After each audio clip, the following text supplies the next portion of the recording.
কেন এই যে নদী, এই যে এটা দেখাইবো।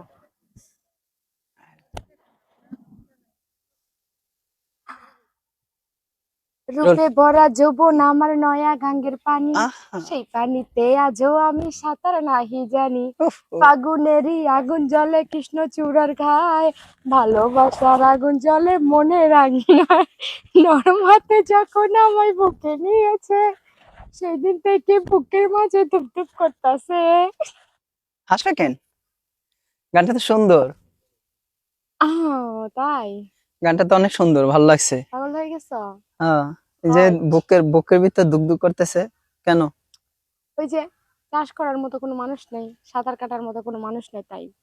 এই নদী কি তোমার? এটা আমার নদী, হ্যাঁ। তোমার নদী? এই যে পিছনে যে নদী দেখা যায়, হ্যাঁ, আমার নদী। তোমার নদী না? হুম। এই নদীতে যারা সাঁতার কাটবে এই মানুষ নাই? না, আমার নদী তো। তোমার নদী দেখে আর সাঁতার কাটা মানুষ নাই? না। কার নদী হইলে সাঁতার কাটতে পারলো না? হুম। কার নদী হইলে সাঁতার কাটতে পারলো না? কার নদী হলে সাঁতার কাটতে পারতাম হইলে, তাই বলতেছেন? কথা বুঝো নাই? না। বলছি নদী তোমার নদী দেখা সাঁতার কাটতে পারে না কেউ। অন্যজনের মানুষের নদী হলে কি সাঁতার কাটতে পারতো নাকি, ওটা বললাম। ও আচ্ছা, তাই। হম। অনেক আজকে কি চাচ্ছ সেটা হুম, বলো তো। আজকে চাচ্ছি যে দেখি একটা মনের মতো মানুষ পাই কিনা যে আমার নদীতে সাঁতার কাটতে। তাই? হ্যাঁ। নদীতে সাঁতার কাটলে তো সমস্যা হয়ে যাবে। কেন সমস্যা হবে? সমস্যা হবে না?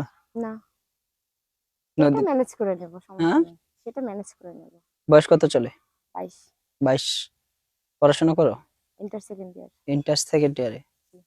তাই আজকে এই যে প্রতিবেদনের সামনে আসছো, বাড়ি থেকে কে আছে? বাড়িতে বাবা আছে, মা আছে। বাবা আছে, মা আছে। পড়াশোনা ফাঁকে ফাঁকে কি করো? পড়াশোনার ফাঁকে ফাঁকে এই যে। এই যে কি, এই নদীতে চাষ করার লেগে মানুষ খোঁজো? হ্যাঁ। যারা নদীতে চাষ করতে চান অবশ্যই কমেন্টস করুন, ভিডিওটা শেয়ার করুন। আর আমার যে নদী বেশি, কার কার পছন্দ হয়েছে অবশ্যই সেটা কমেন্টে জানাবেন। হ্যাঁ, যে নদী কার কার পছন্দ হয়েছে কমেন্টস এর মাধ্যমে জানাবেন, এবং শেয়ার করবেন। শেয়ার করলে কিন্তু ওইখানে নাম্বার দেওয়া থাকবে। শেয়ার করতে গেলে আপনারা নাম্বার পাবেন, আপনারা যখন শেয়ার করবেন এই ভিডিও। আমার নদীতে কিন্তু সাঁতার কাটতে অনেক মজা পাবে। মজা পাবে না? হ্যাঁ, আমার নদী তো অনেক সুন্দর, তাই আমার নদীতে সাঁতার কাটতে গেলে অনেকটাই মজা পাওয়া যাবে। তাই? হুম। কতটুক মজা দেবে? হুম, অনেক অনেক। অনেক। হুম। এই নদী থেকে পুলকিত করে দেব, পাগল করে দেব, দিওয়ানা বানিয়ে ফেলবো একদম। তাই? জি। এই নদীতে আর আগে কেউ সাঁতার দিছে? না, আর কেউ যদি সাঁতার দিত তাহলে তো আজকে আসতাম না। তাই? তাহলে নদীতে সাঁতার দেওয়ার মতো মানুষ লাগবে না? তো দর্শক, যারা নদীতে সাঁতার দেওয়ার মতো মানুষ হতে চান অবশ্যই কমেন্টস এর মাধ্যমে জানান। আমরা আবার পরবর্তীতে আসবো। বিদায় নিচ্ছি। আল্লাহ হাফেজ।